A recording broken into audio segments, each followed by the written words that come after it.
All right, perfect. We are here at the Green Burial Chronicles with Morgan Oaks. I have special guests today. I'm so excited to talk to you guys.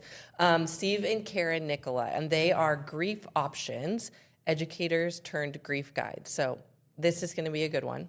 I have been looking forward to someone to help us with the grief world. So before we dive into our questions and what we're going to talk about, tell me a little bit about you two. So, where are you from? We just talked a little bit about that, but let's have the listeners hear a little bit. You have a couple hours? Yeah, right. Share with us all these things. But tell us who you are and what you love about what you do. I don't know. Fun facts. Fun facts. Go ahead, Well, probably one quick fun fact is that we totally love riding our one Goldwing motorcycle. I sit on the back and he drives in the front. I read that in here. Yes, and we just took an 8-day trip through Western British Columbia, rode the bike about 7 to 8 hours a day. It was amazing. It was a good time, That's cool. Yeah. Oh my goodness, it was just glorious. I have a bucket list that you want to go. Let's make a new bucket list that includes this one again. Yeah, it was great. just so much fun. Yeah. Cool. And so you guys are not from here, kind of from here. You've traveled all over doing what you do. So tell us a little bit about how you started, where you come from in your backgrounds, and then how you got to this educators turned grief guides. Well, Karen and I are both native Californians. We were both born in Southern California, but we were both spent most of our life growing up here in Northern California, and then after we got married, we moved to the Northwest, where I spent most of my time teaching, getting my education and teaching up in Alaska. Yep. And then we came back to California, which the reasons why we came back to California was because this is kind of how we're here today. Okay. We were living in Montana when our son was diagnosed with acute lymphocytic leukemia. And there was not the medical resources that we needed in the state at that time. And so we ended up out here at Stanford's Children's Hospital. Yep. And that was many years ago, but it still shapes a lot of what we do today. Well, it did because, every step that you make with a child that's critically ill and goes into remission, and you think, "Oh, good, we've mastered this. It's all good," and then falls out of remission, and the cancer comes back, and it's not good, and now we're left with a life experience that at age 28 we had no preparation for, no idea, and I just leaned heavily into Scripture and trusting that God means what he says when he says he'll heal the brokenhearted. And as that evolved for me, it included a lot of just processing on paper. And it eventually became the book, Comfort for the Day, Living Through the Seasons of Grief. So, but I didn't intend 40 years ago to do the work that we do now. And neither did Steve. No, we're both teachers by trade. Yeah, we've got about 40 years of classroom experience combined. And love the classroom, really, really love the classroom. But about 14 years ago, I was just heavily impressed. Karen, the world needs to become your classroom. People need to understand that there is a healthy way to grieve. People need to know that there are better ways to support friends who are grieving. And so just really slowly, little bit by little bit, I started my business. And then Steve joined me 7 years ago. I love that. And the more we do this work, the more we realize there's a need for the work we do.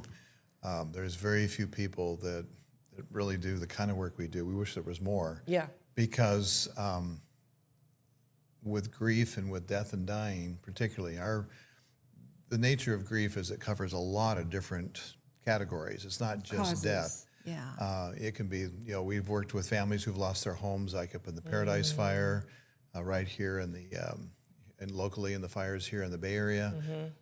So losing a home is extremely traumatic too, but losing a job, losing a relationship, losing your 401k, the list goes on and on. Abilities and capabilities as people age or they have an accident and now their legs don't work. And I mean, you don't there's think losses. about that kind of stuff. You think grief is death and dying. Yeah. And so for So listeners, much I want you to understand, you may not have lost someone yet, but maybe you've gone through a divorce. Exactly. I remember my divorce, and you grieve that process. It's a death of a relationship. It And is. so I think people need to remember, yes, we're Morgan Oaks and we're a cemetery and we lay people to rest, but there are other things that you guys could help with as Sure. well. Totally. So Absolutely. I love that. So tell me, like, what are some of the biggest misconceptions people have about grief that you find you're constantly like reteaching or telling people?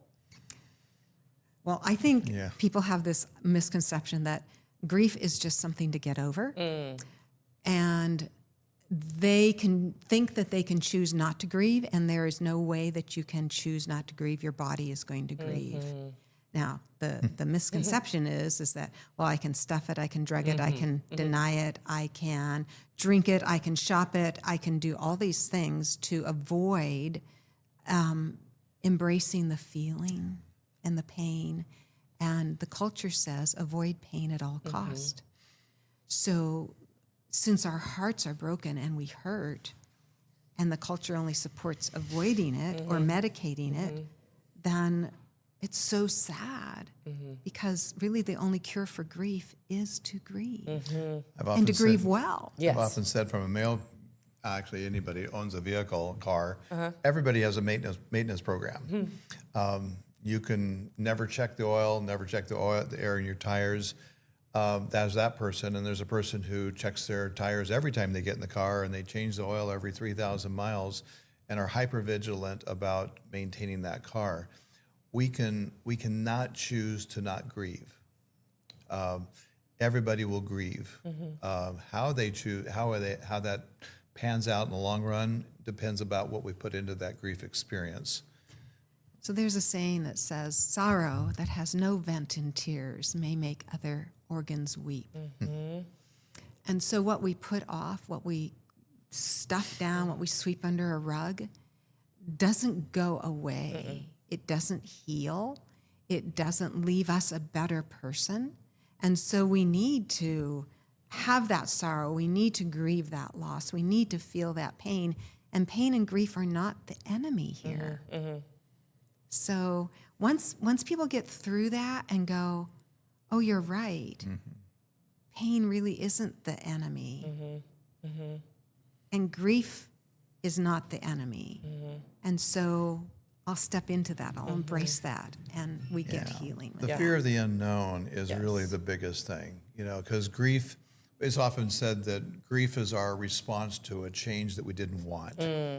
And so I was just talking with a client this morning before we came here for this podcast, and this individual said, I just choose to stuff it.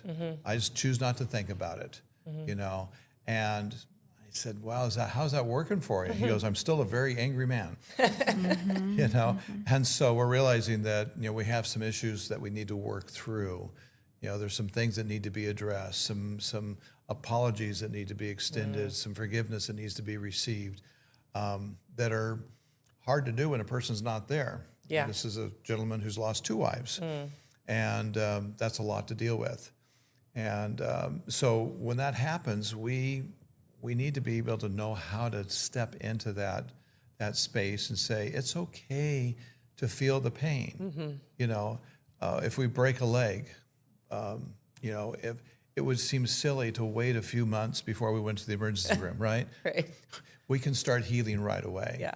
And that's an important thing about grief, is that there's no set time to suddenly start interacting, and dealing with the pain and dealing with the feelings.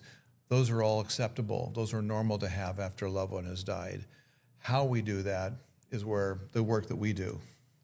It's so interesting. I want to apologize to the listeners because I feel like Steve and Karen are here for me specifically. So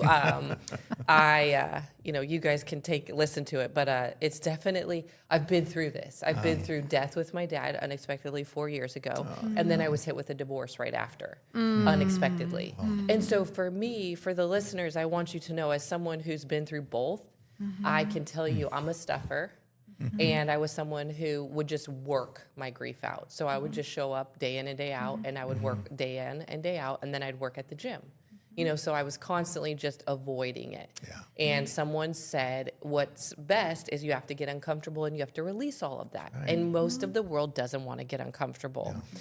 And so he said, I want you to listen to your dad's favorite songs with headphones in the dark, and you're just going to cry and you're going to scream. And I will tell you that the Stephanie that sits in front of you hates to cry, and I don't like to show emotion because I'm super tough. And so I know for a lot of people, grief is hard because you have to allow some of that stuff that you don't typically show. But lucky for me, it was just me and my dog, and she didn't mind. But once you release that, because then I was scared to death, well, then I'm going to get sick with something because I'm stuffing it and worrying and stressing. And so what you said about other organs, like that was also something I was worried about. So I loved this question because number 5 says, you work not only with grieving people, but also friends who mean well and they want to help.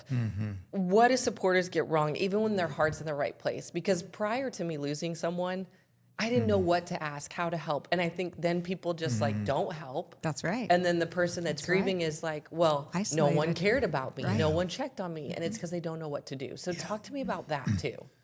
You're so right. Yeah. We have a tendency to avoid pain if we are even the supportive friend, because you're hurting. I don't want to hurt. Yeah. So I'll just step back. And as they step back, then that leaves the brokenhearted person in isolation, which is one of the worst things that can happen to us in our grief, is to be isolated. So I think, again, the supportive friend needs to know that their uncomfortableness is okay too. And that pain, just think about that being magnified by 100 is what the other person has. So let's just stop feeling afraid of pain and uncomfortableness and go, wow, tell me, Stephanie, what's it like for you right now? It really matters to me. All we need to do is just show that we genuinely care. Yeah. I don't have the answers, and I'm not here to fix it. Yeah. And I think that's what a lot of people will raise their hands in our seminars, that they're the fixer and they don't know how to fix your pain. So they'll come and try to do that, which then really makes it harder for you, doesn't it? Yeah. Yeah. That's true. Everybody wants to fix it, and when you can't. And the question I always got is, how are you? And I would be like, I didn't get angry because I knew that was what people asked. I find myself sometimes even at the cemetery saying, how are you? And then I always say, you know what, that's the worst question people ask. But it's just, I want to know, how are you? But the problem we found, and most people will simply say, I'm fine, right? Yes, I'm right, fine, yeah. I'm fine.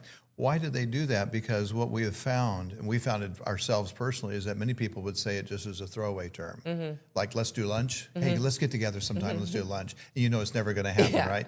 So when someone says, how are you? You can sense, you have a little bit of a radar that says, these people really don't want my answer. They're just filling dead airspace with sound is really what they're doing. And so it's easier after a while just to say, I'm fine. Yeah. If you find somebody who says, how are you doing today?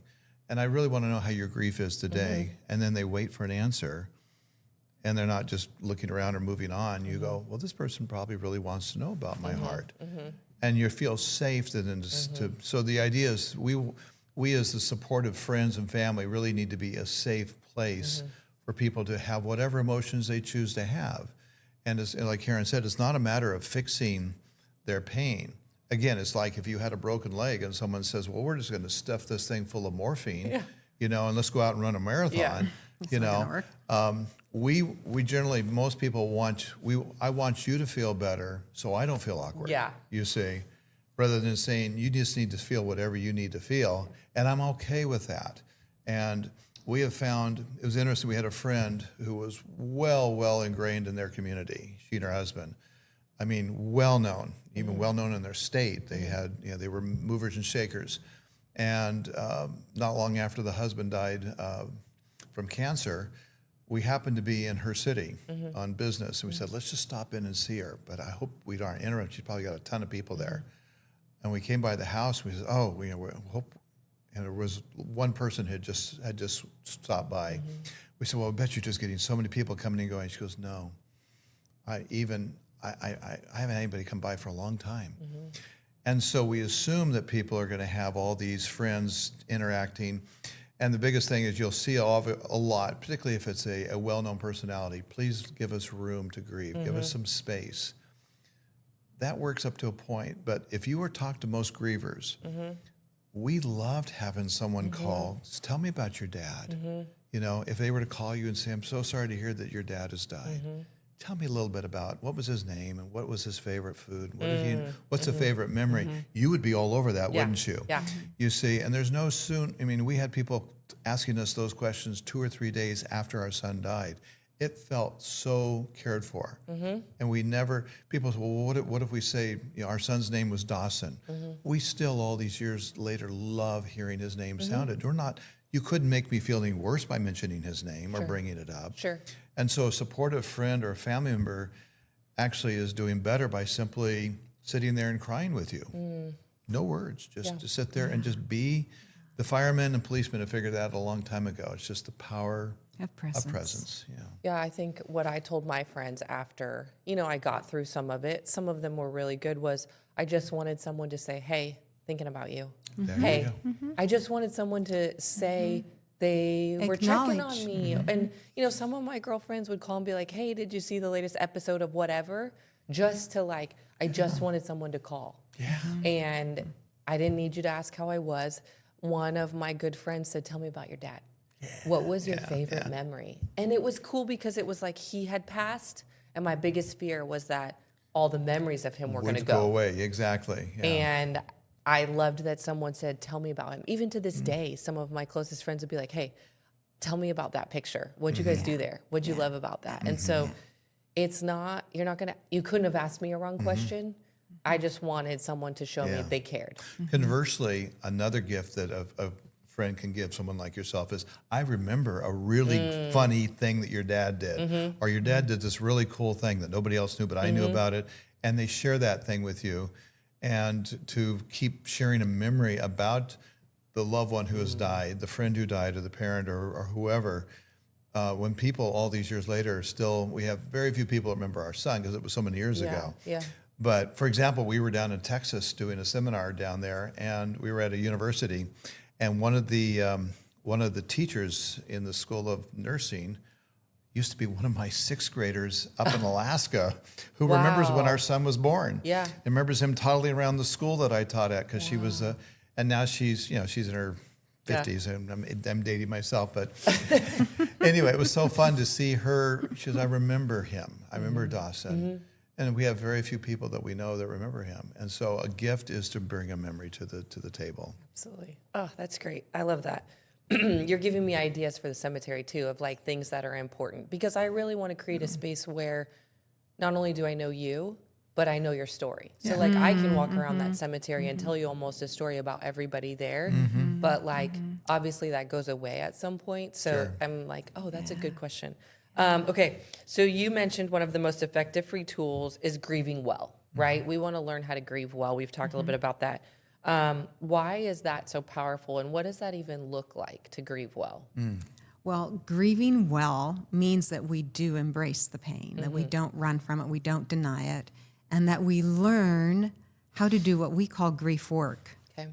And one of the best ways to accomplish our grief work is to be intentional about our grief, not to sweep it under the rug, and to put it out on the table and to say, okay, today I am, like yesterday, I was just working with a client, planning and preparing for the anniversary of my mother's death.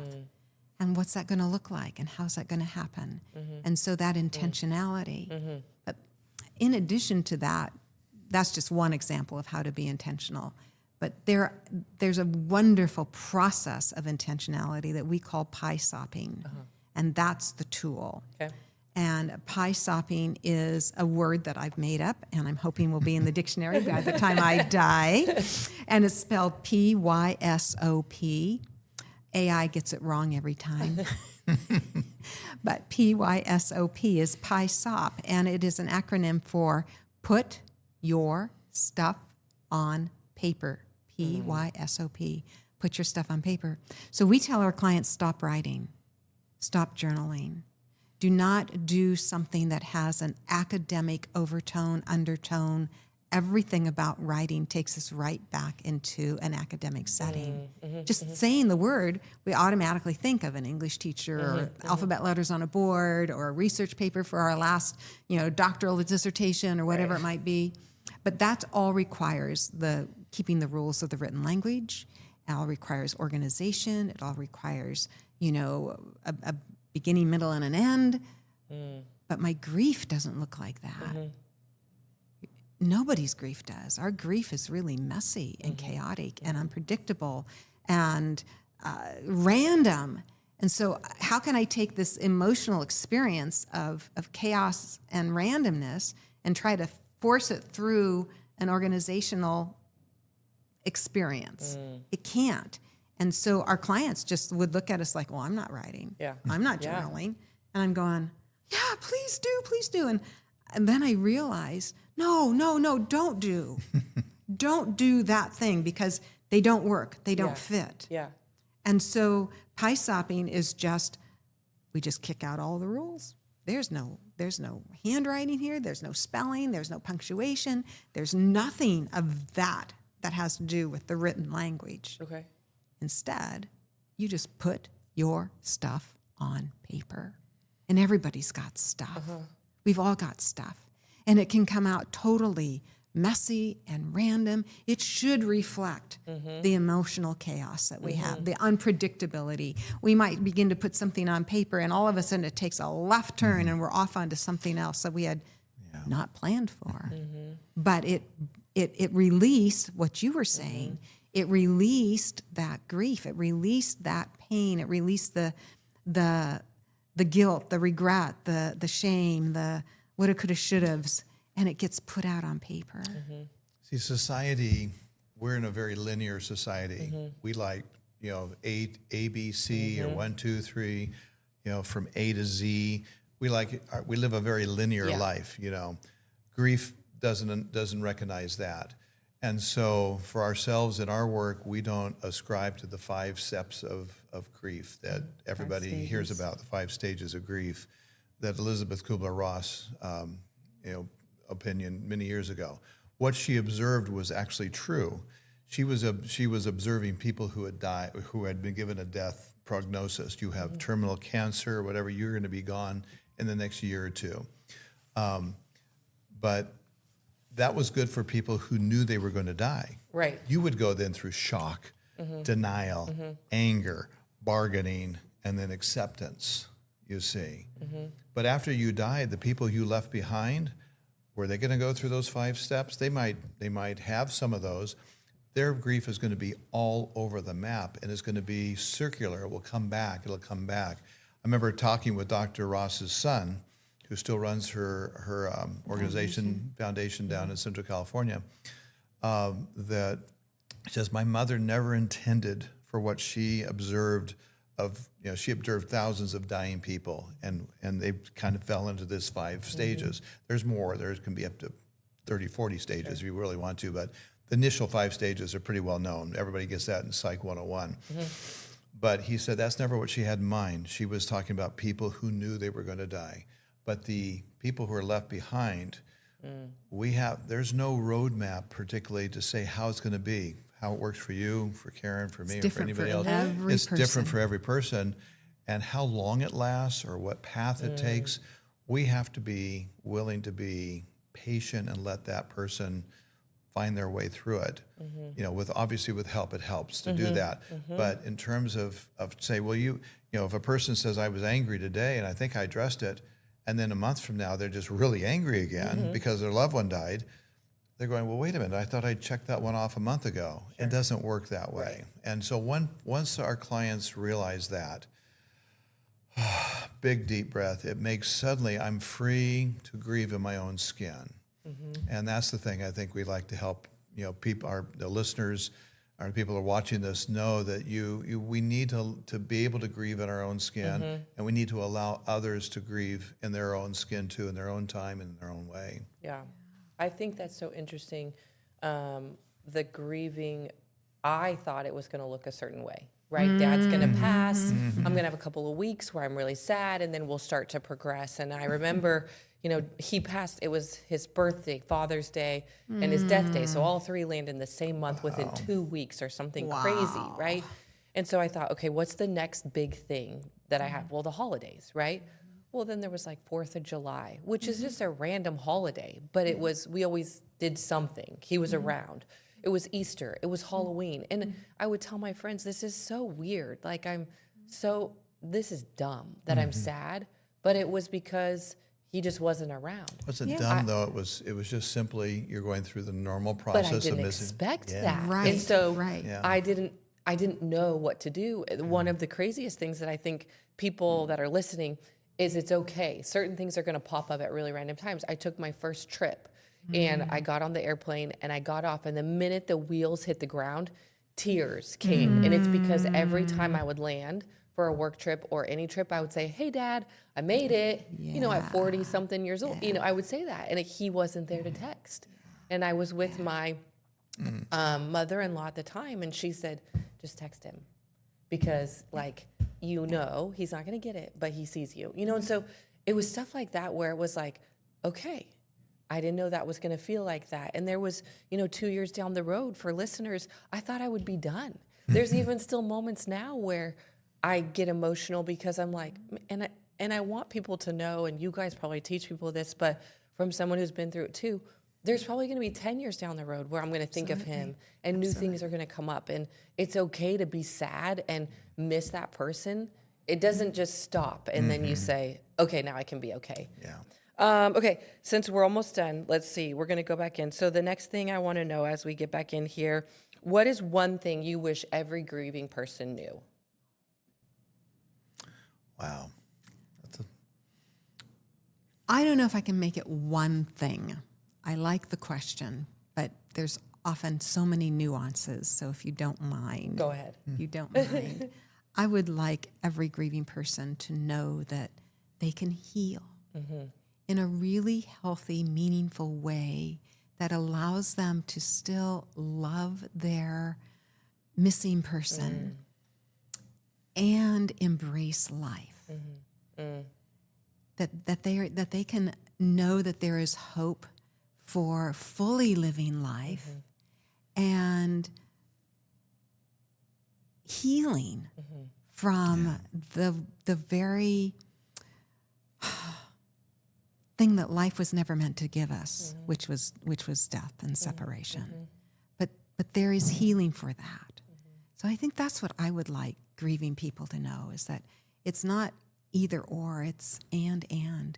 We really truly honor our loved ones the most by intentionally doing our grief work and healing and becoming a whole person again. True. You know, there are people who say, well, I'm never going to get over this.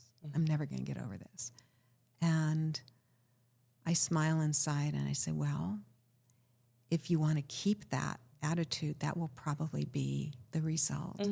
But if you'd like to work with a grief coach that knows how to walk alongside you in a healthy way to guide you, it's not, and the goal is not to get over. Sure.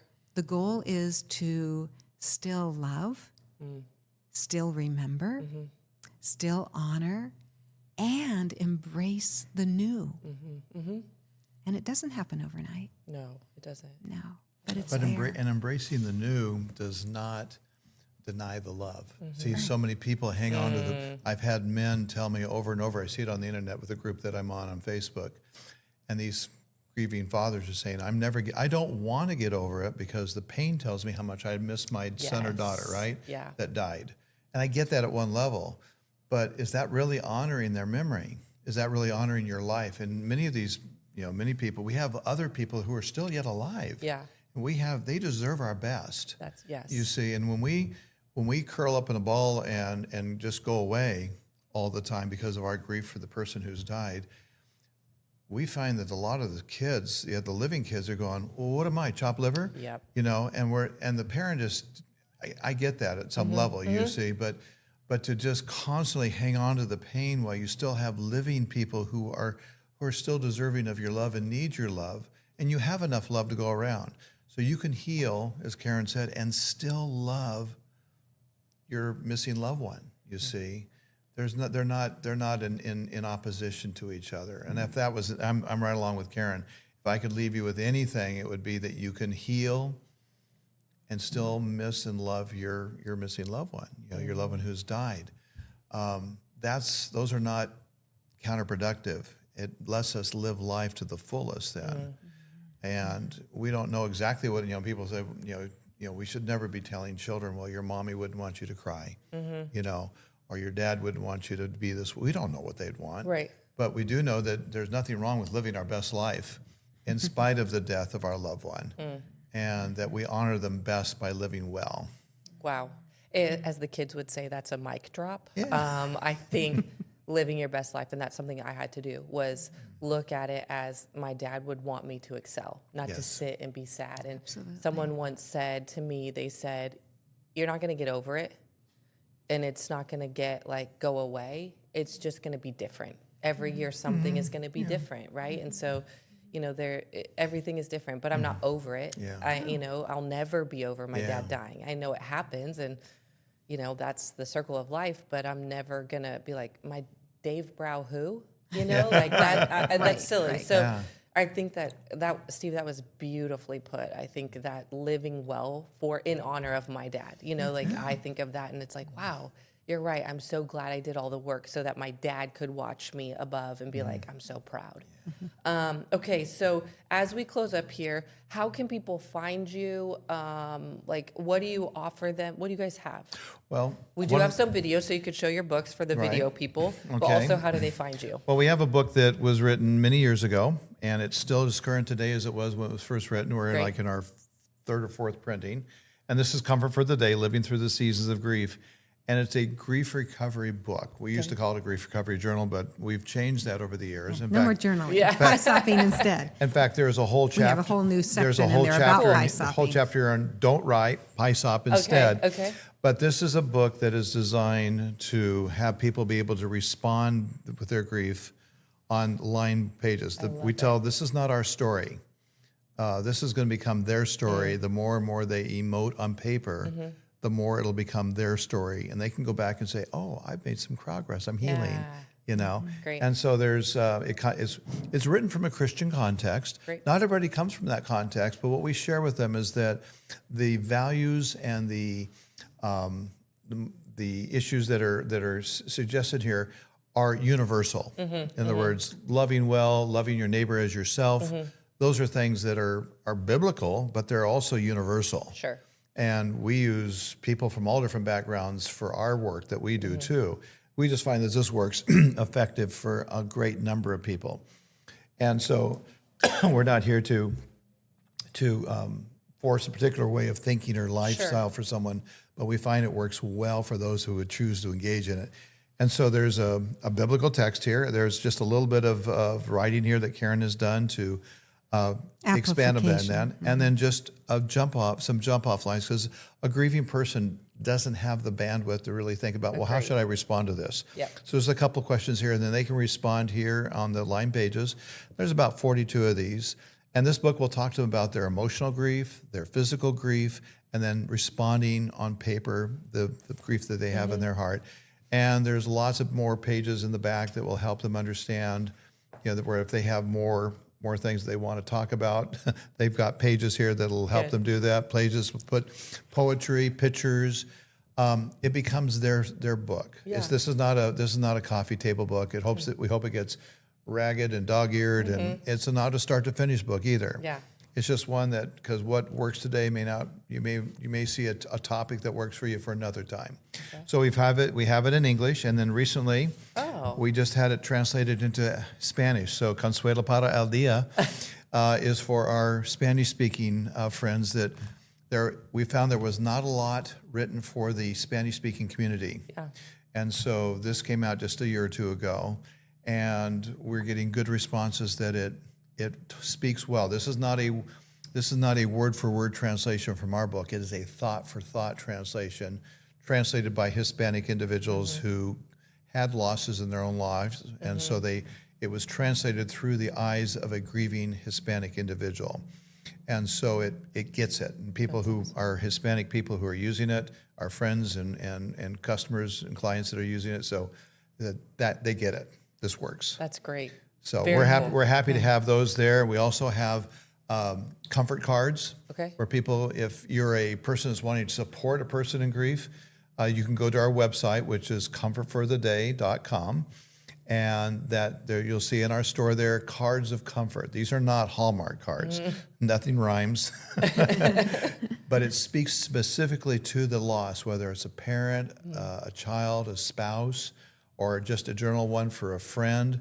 They'll find that there. And the cost is about the same as a Hallmark card, but it's much more personalized. And people say, this is really, really nice. It's not one you'll read and throw in the wastebasket. Very cool. Are you guys on social media? We are. Yes. Okay. Yeah. LinkedIn, Facebook, and the website.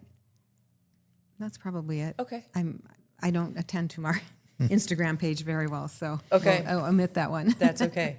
Okay, well, thank you guys. Again, this was incredible, super helpful. At Morgan Oaks, I'm going to make these available to our people, so I'd love to have those.